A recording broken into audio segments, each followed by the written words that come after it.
Claro que sí, recorriendo Mañanas Públicas, 21 minutos pasan de las 11, 14 grados 3 décimas, la actual en la ciudad de Buenos Aires. Una mañana muy agradable y nos metemos de lleno con algo que habíamos anticipado hace algunos minutos. Con Irina Sternik desarrollamos este título que decía Gobierno contra Facebook. Y uno dice, ¿por qué el gobierno va contra Facebook? Y esto tiene que ver a propósito de las últimas políticas que había que actualizar, ¿no? De WhatsApp, y parece ser que perjudicaba al usuario de WhatsApp. Claro, porque muy complejo este tema, pero más que interesante porque tiene que ver con nuestra privacidad y los datos personales. Había un plazo que era el 15 de mayo para aceptar, si vos querías que Facebook compartiera, que WhatsApp compartiera todo lo que vos hacías con el mensajero, con Facebook, que es su dueña. Si no aceptabas, ¿qué hacía Facebook a partir del 15 de mayo?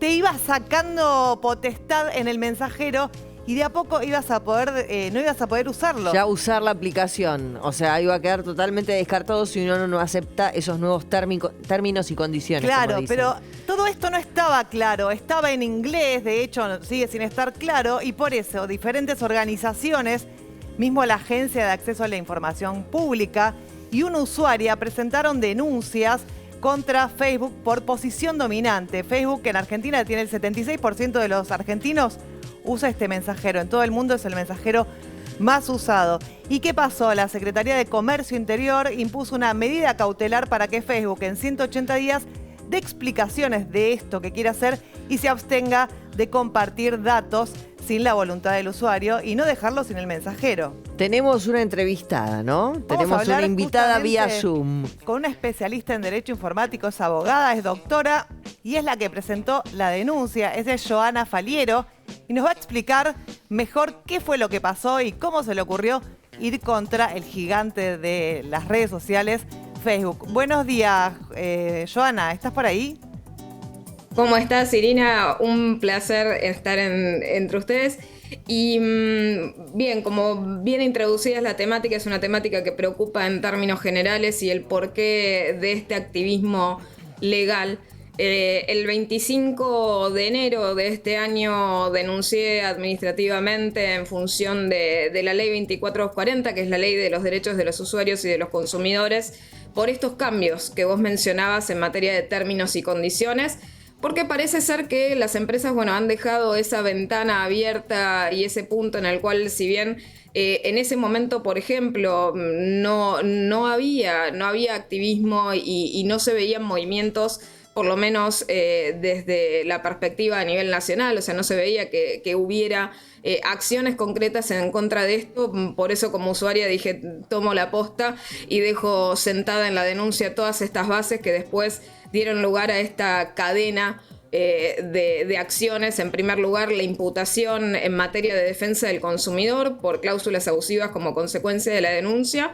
En función de ese informe de las cláusulas abusivas, después la Dirección Nacional de Defensa de la Competencia determinó la abusividad de otras cláusulas y en relación a estos particulares que se toma como consecuencia esa cautelar de la Secretaría de Comercio Interior. En la denuncia en particular apunto a varias cosas, entre ellas obviamente lo intempestivo del cambio de términos y condiciones, la inaplicabilidad y el deber de no obligar o forzar a los usuarios a estos cambios, específicamente porque eran abusivos, eran poco claros, eran poco transparentes, implicaban una violación a esta política de no compartir datos o de no intercambiarlos en el conglomerado que constituye Facebook, en particular por la posición dominante que tiene. O sea, Joana, Facebook una pregunta, porque esto WhatsApp ya sabe todo lo que hacemos.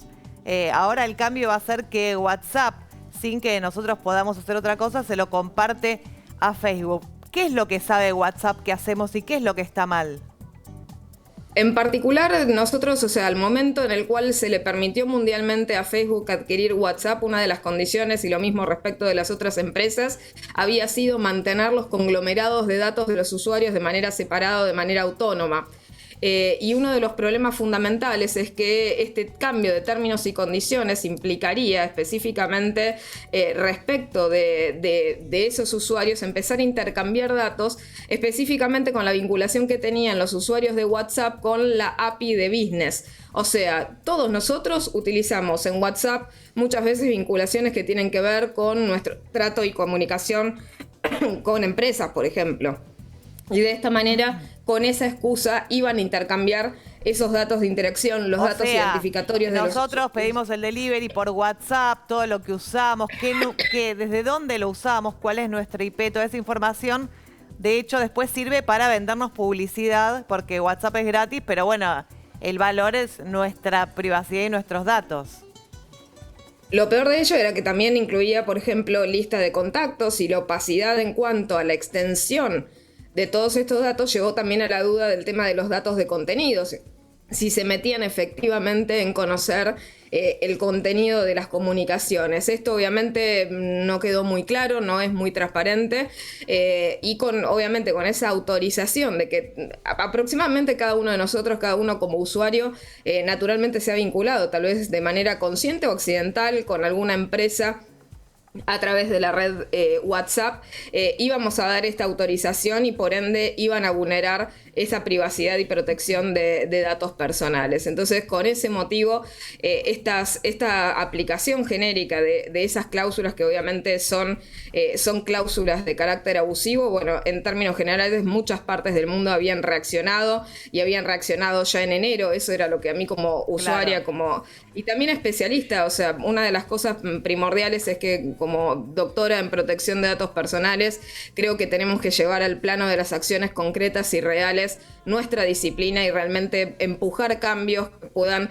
trascendentemente proteger a todos en general, para que no perdamos esa privacidad, esa protección de datos personales. Y por ello, frente a ver las acciones que muchas veces se tomaban en otras partes del mundo, bueno, la idea era colocar ese puntapié inicial para que este cambio ocurriera, y realmente es muy positivo que se haya tomado esa posta y que se hayan tomado todas estas acciones como consecuencia de ello. Es realmente muy, muy beneficioso para el ecosistema de la protección de datos personales, sobre todo porque en su momento la autoridad de aplicación en materia de datos no estaba realizando nada en concreto. Claro, clarísimo, Joana. Muchas gracias por la comunicación y esperemos a ver cuál es el dictamen dentro de 180 días. Muchas gracias. A vos, Irina. Saludos. Bueno, habrá que seguir aguardando, Irina, entonces de estos próximos 180 días para ver qué finalmente se resuelve en esa... Lo que pasó, te spoileo, porque lo que pasó en otros lugares del mundo, en Estados Unidos, como decía Joana, se presentó en enero esta medida de amparo y se suspendió que se compartan datos de WhatsApp a Facebook. Entonces quizás lo que suceda es esto, que se vaya para atrás y que si vos no aceptás esos términos y condiciones puedas seguir usando el mensajero, y no como hasta ahora que te iban a empezar a quitar la llamada, el emoji, y vas a decir, te empiezan a limitar, por eso hubo un boom de personas que se pasaron a la otra aplicación que es Telegram. Claro. Ahora disminuyó un poquito eso. Nadie la usó después. Nadie la usó. Pero por las dudas todos nos bajamos Telegram y ahí estamos. Irina, gracias. A usted. Seguimos con Gaby.